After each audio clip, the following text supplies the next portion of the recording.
परभणी जिल्ह्यातील एकमेव असं देवस्थान नरसिंह पोखर्णी. या नरसिंह पोखर्णीमध्ये श्री नरसिंह यांचं मंदिर आहे आणि या मंदिरामध्ये दरवर्षीप्रमाणे नरसिंह जन्मोत्सव मोठ्या उत्साहामध्ये साजरा होत असतो. या जन्मोत्सवामध्ये लाखोच्या संख्येनं यावर्षी भरपूर अशी पब्लिक आलेली आहे. भावी भक्तांनी या ठिकाणी दर्शनाची रांग लावलेली आहे. त्याच पद्धतीनं दरवर्षीप्रमाणे याही वर्षी मोठ्या आनंद उत्सवामध्ये या ठिकाणी नरसिंह जन्मोत्सव मोठ्या संख्येनं भावी भक्ताच्या उपस्थितीमध्ये या ठिकाणी साजरा होत आहे.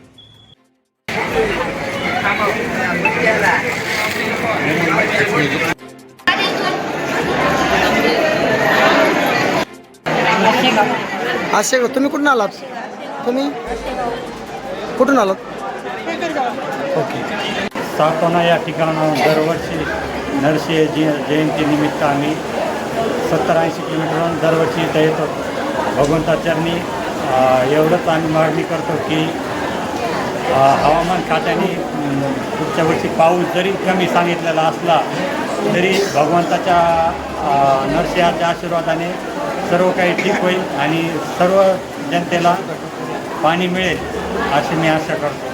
ठीक पाणी छान वाटते दर्शनाला आले तर आणि भरपूर प्रमाणामध्ये भाविक पण इथे दाखल झालेले आहेत आणि खूप छान म्हणजे भगवान नरसिंहाच्या परिसरात आहे तर भाविक वातावरण इथे आहे आणि खूप छान वाटतं. सर आपणा सर्वांना नरसिंह जयंतीच्या हार्दिक शुभेच्छा.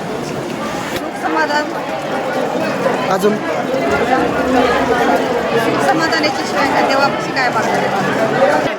हां बारड. बापरे, एवढं लांबून? तुमचं तर एवढं मोठं देवस्थान तिकडे आहे, तुम्ही खूप दूर आलात. बरं, काय मागणी करणार कुलदैवत? दीदी काय सांगा?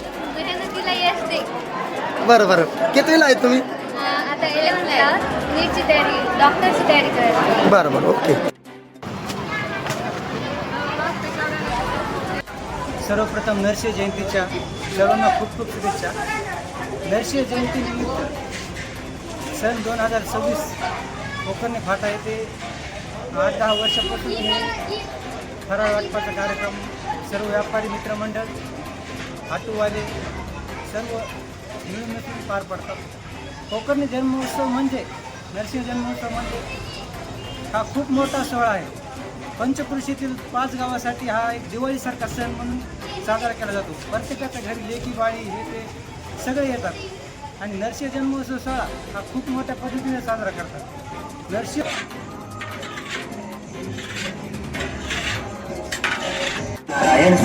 मंदिराकडे जाण्यासाठी मोफत गाड्यांची व्यवस्था केलेली आहे. तरी भाविकांनी याचा लाभ घ्यावा. गाडीमध्ये बसायच्या अगोदर महाप्रसादाचा पण